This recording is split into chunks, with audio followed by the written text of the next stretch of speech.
folks, as you heard from my colleagues here, we are committed because it's important to remember that this week, extreme Republicans are attempting to hold the government hostage so they can advance a bill that creates barriers to voting for U.S. citizens. Bottom line, it is already illegal under current law for non-citizens to register to vote or to vote in federal elections. And despite numerous recounts, challenges in court, and the deep dives by conservative think tanks, there has been zero evidence of widespread voter fraud. Folks, it's a scare tactic. And extreme Republicans are trying to scare Americans, the fear-mongering, into giving up the right to exercise their vote in an accessible and unburdensome election process. The SAVE Act is voter suppression, plain and simple, requiring citizens to show documentary proof of citizenship to register to vote, places an extreme burden on countless Americans, including military voters, Native voters, people who have changed their names, including tens of million American women, the elderly, the young, the poor, and naturalized citizens. The SAVE Act's burdens on rightful voters are extreme because most Americans would be unable to register to vote using their driver's license or other state-provided identification alone. Even real IDs do not meet the SAVE Act's requirement. Millions of Americans, including tens of thousands in each congressional district, would be prevented from registering to vote easily, if at all. Americans would not be able to use military IDs or tribal IDs alone when registering to vote. U.S. citizens who are putting their life on the line would have to go get a passport and other documents to prove their citizenship. People who have changed their names, including millions of married women who would not be allowed to use their birth certificates when proving their citizenship. Registration applications would need to be presented in person, essentially ending mail-in voting and creating barriers for same-day voter registration. The SAVE Act makes it clear exactly who extreme Republicans believe should have an easy time accessing the right to vote, and more importantly, who they believe should have a difficult time. Folks, we are at a crossroads right now. And the Congressional Progressive Caucus is committed to strengthening voting rights. Because we know, and our caucus wants to make sure that we protect the right to vote by passing broad and comprehensive voting rights bills that eliminates barriers to voting for U.S. citizens. We want same-day automatic and online voter registration. We're committed to improving representation because we're the party that wants to abolish the Electoral College, grant statehood to the District of Columbia, and establish a democratic process for the people of Puerto Rico to determine the island's future political status. We are committed to bold campaign finance reform. We are the party that wants to end corruption and get big money and corporations out of politics by finally eliminating dark money in elections. We are committed to fully funding federal agencies that invest in Americans' health, education, and well-being. And we are the party that wants to ensure that Congress funds vital federal agencies and prevents the privatization of government services. We are committed to reforming the filibuster. And we are the party that wants to allow for the democratic consideration and passage of essential legislation. We are committed to ethics reform. We are the caucus that wants to ban stock trading and ownership for members of Congress and the federal judiciary and impose an enforceable code of conduct on the Supreme Court, including instituting accountability measures and restrictions on gifts and requiring judicial disclosures and recusal. We are committed to reforming the court. We are the party that wants to expand the number of justices on the bench, implement term limits, and create new judgeships across the federal system. It is in this moment, in this context, that my colleagues and I come to this chamber to convene the special order hour, to make it crystal clear exactly who is committed to doing the work of repairing and strengthening democracy. And repairing and strengthening and protecting our democracy is one of my greatest priorities in Congress. You see, I have the honor of co-chairing the House Task Force on Strengthening Democracy, where I meet with my colleagues to discuss legislative solutions to act on Americans' desire to fortify the basic building blocks of healthy democracy. And during the August recess, I launched my democracy working groups in Chicago and DuPage County. I convene constituents and grassroots leaders and organizations to share what they have seen, what they've learned, and what they have felt as they do the work on the ground of building a democracy that works for everyone. I hosted a teletown hall focused on making government work for Illinois 3, and a Wheaton town hall focused on the topic of defending democracy. You see, listening to the voices of our communities and ensuring those voices are heard and valued is part of our democracy and is what's most important. What we've learned and affirmed is that democracy is a work in progress. It's not perfect by any means. We have heard that we cannot simply strengthen democracy, simply preserve democracy. We must repair it and expand it where it's not living up to its potential. We need democracy that truly works for the people, where government is responsive to the needs of its citizens, where it's where we keep big money out of politics, ethics reform both in our Supreme Court and presidency, protecting our election workers and our right to vote, defending public institutions from privatization and elimination.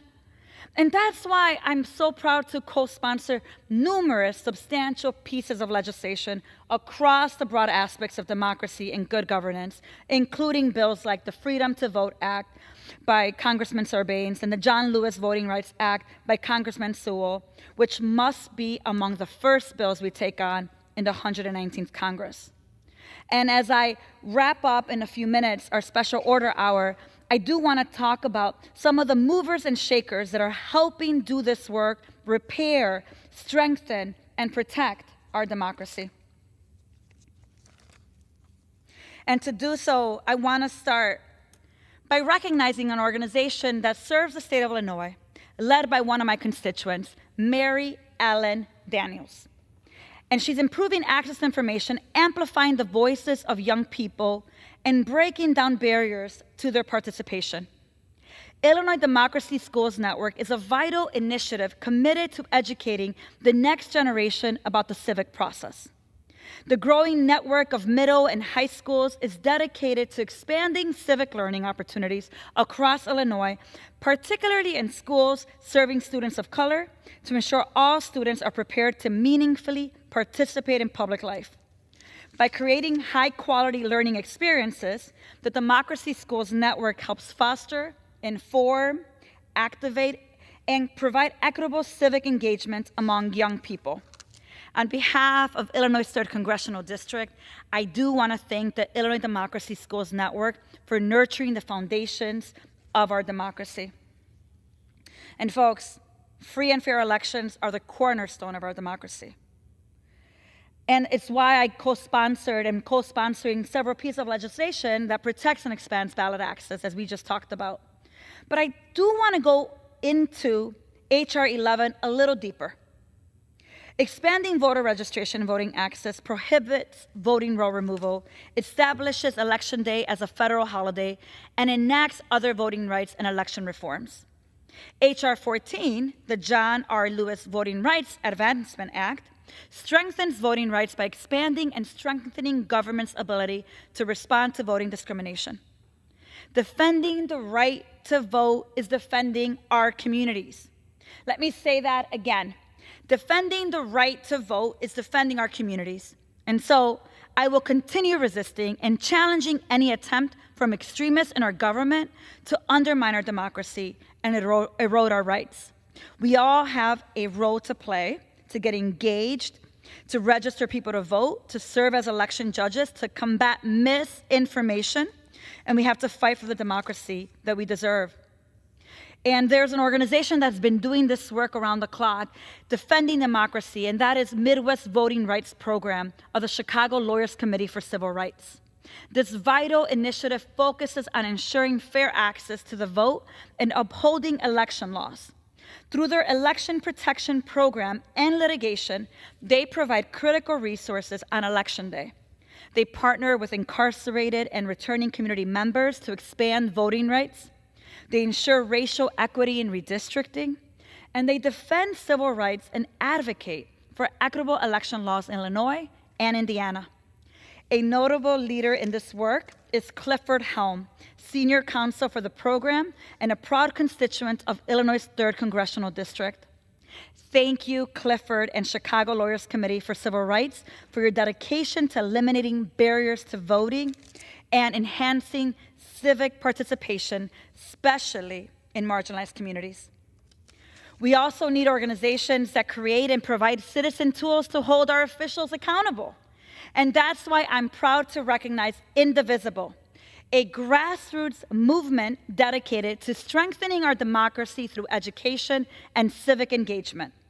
Through Indivisible Civics, they provide invaluable resources, training, and tools to empower local groups and activists, including to engage with their local elected officials and hold them accountable. Since the beginning of 2019, Indivisible members have made 73,625 calls to Congress and have organized over 2,000 grassroots events in all 50 states. And their focus is civic knowledge and skills that help individuals become effective advocates and informed citizens. In Illinois' 3rd Congressional District, active Indivisible chapters in Illinois and civic leaders like Diane McGuire, Deborah McCoy, Kathy Tholen, Jerry Can, Patricia Graham, Denise Polak, they're working tirelessly to engage their neighbors in the civic process. And I want to thank Invisible for their commitment to fostering a well-informed electorate and a stronger democracy. And folks, while extreme Republicans demonstrate which Americans they believe should have access to vote and who they believe shouldn't, I am honored to recognize the nonprofit Chicago Votes for their efforts in fostering civic engagement among the next generation of leaders in our city. Their Unlock Civics program works to increase democratic participation from justice-impacted adults, from registering over 5,000 voters in Cook County Jail to advocating for legislation to make the jail the first in the nation to serve as a primary election voting location. Chicago Votes also works to engage young people in local civic processes, from the regular parade to the polls, to creating nonpartisan voting guides, to supporting educators around civic curriculum. Their fellowship and their leadership development opportunities for youth and justice-impacted individuals, including their Democracy Corps, build stronger leaders for a stronger, more informed democracy. So Chicago Votes, thank you. I also want to acknowledge the work of organizations like the Latino Policy Forum. Latino Policy Forum is doing the work to protect our multicultural, our multiracial democracy from attempts to scapegoat, silence, criminalize, and persecute our Latino and our immigrant communities. Through their efforts and coalition, the forum has engaged comunidades Latinas in the civic process of our democracy. Whether by expanding participation or access to multilingual and culturally competent educational voter material, the organization is fighting to ensure equitable representation and fair investment in our communities. The work has been possible thanks to the efforts of its staff and its president and CEO of the Latino Policy Forum, Silvia Puente, who after 16 years of service announced her well-earned retirement. Her unwavering leadership has been instrumental in driving positive, meaningful change for our communities. And in the face of the cruel policies that are looking to hurt our communities, thank you for inspiring us with your leadership. Gracias por luchar por nuestra comunidad contra viento y marea.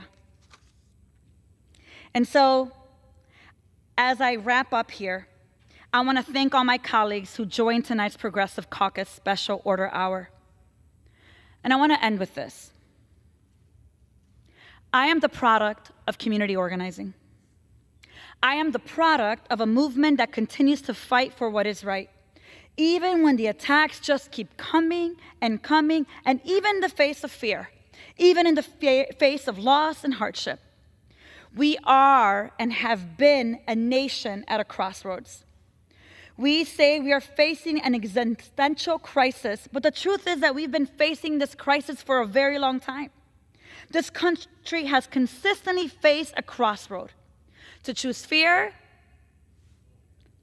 or to choose hope, to choose love or to choose hate, to choose bigotry or to choose equity, to choose oppression or to choose justice. We face those all too familiar crossroads again. Will we choose democracy or will we submit to dictatorship? Democracy is a grand experiment of collective experience, and it cannot be taken for granted. It is precious and fragile, and it requires that we strive to be the best of ourselves. And I am encouraged that each time this country faced a crossroads, organizers were there, bending the arc of history towards justice, fighting like hell. We fight like hell for our communities. Our communities have always been at this target of injustice. But we also know that we fight like hell for our children and their future. We fight like hell against Trump and MAGA Republicans and Project 2025 as they are a fundamental threat to our children. The people want big money out of politics. The people want us to reform the Supreme Court. The people want us to protect the integrity of our elections. And our democracy will be repaired, strengthened, and preserved when we fight for democracy. And so, folks, I believe that the people united will never be defeated because we have something to fight for. And I fight for my husband, a dreamer. I fight for my nieces and nephews. I fight for every Latina who aspires to public office. I fight for the movement. And the fight ahead is worth it. So there is no greater honor to fight alongside you to protect, preserve, and expand democracy. Thank you, and I yield back the remainder of my time.